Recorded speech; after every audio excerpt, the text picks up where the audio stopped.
Welcome to the Genius Factory. Enjoy the video. You start by gathering furnishing components and choosing the footprint.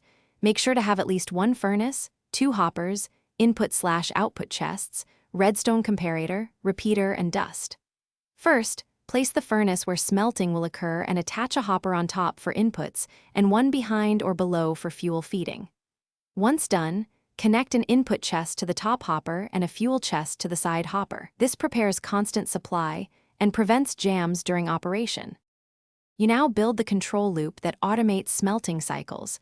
Place the comparator facing out from the furnace to read its burn progress and output signal strength. From there, route the signal through a repeater into a short redstone line that controls a hopper lock or a piston-based item release.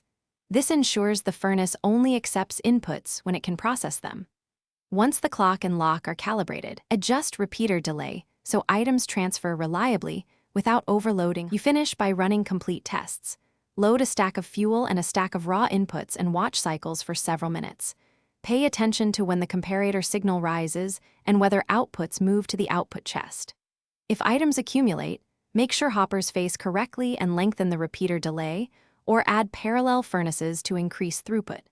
If it still jams, check for hopper lock miswiring and use an overflow chest as a safety. This single troubleshooting tip fixes most synced feed issues. Thanks for watching. If you found this helpful, don't forget to like and subscribe.